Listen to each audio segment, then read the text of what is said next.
Hay, magandang gabi sa inyo mga kasawi. Kamusta na po kayong lahat? Naway nasa mabuti kayong kalagayan. At mag-iingat kayo palagi mga kasawi. At syempre ang ating tatalakay ngayon mga kasawi, isa ulit ito sa mga request ng ating mga followers.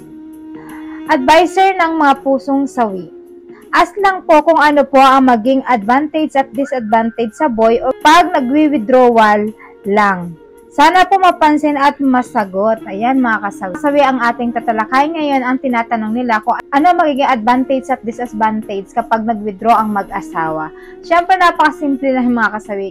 Siyempre ang advantage ito mga kasawi ay maliit ang chance na mabuntis ang isang babae. Siyempre ang disadvantage naman ay mayroong posibilidad na mabubuntis pa rin ang isang babae. Pero depende yun mga kasawi kung paano ba i-withdraw ng isang lalaki ang kanilang junjun sa ari ng isang babae. For example mga kasawi, kapag ang isang lalaki alam na nila na malapit na silang lalabasan mga kasawi, syempre dapat ang lalaki ay marunong na itong i-control na paano hindi ilabas sa loob ng isang babae ang kanilang sperm cell mga kasawi. Kaya kailangan kapag malapit na sila, kailangan mailabas na nila ito para lang safe ang isang babae. Tapos ang babae kapag katapos dapat na sila ay maghanahana ng kanyang asawa, make sure na dapat makaihi kayo. Para naman kapag once na nakaihi kayo ay mailalabas yung kung may natitira pa doon sa paggawa ng isang lalaki sa kanyang pag-withdraw sa inyong ari mga.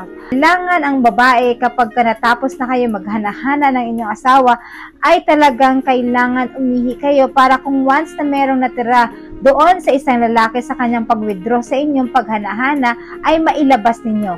Kung ayaw naman ng isang babae na maihi, kailangan make sure na after 1 hour ay makaligo ito para at least yung sperm cell na lalaki ay malinisan at mailabas ito sa puwerta ng isang babae mga kasawi. So ayan yung mga advantage at disadvantage mga kasawi kapag kayo ay nag-withdraw. Nauna naman talaga natin noon sa mga ninuno ay hindi naman talaga epektibo yung mga contraceptive na tinatawag kagaya ng condom, ayan mga kasawi.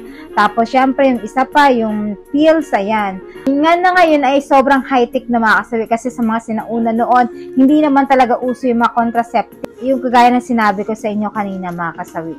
Dati kasi sa mga babae at sa lalaki, para lang hindi sila mabuntis, alam mo ang ginagawa nila, ito yung epektibo, yung pag-withdraw ng isang lalaki, na kailangan ang ginagawa nila ay mapauna ang isang babae. Kapag nauna na ang isang babae, pwede na ang isang lalaki na mag-withdraw sa kanila mga kasawi. Kapag alam na ng lalaki na lalabasan na siya, i-control niya na. Naman hindi pumutok sa loob ang kanyang sperm cell mga kasawi. Yan yung advantage at disadvantage mga kasawi. Kapag kayo ay nag-withdrawal mga kasawi, maliit yung tsansa na mabubuntis ang isang babae mga kasawi. So yun lang mga kasawi. Sa ating Sunday naway nabigyan kita ng magandang paliwanag dito. At syempre sa ating mga commenter, pwede kayo mag-comment.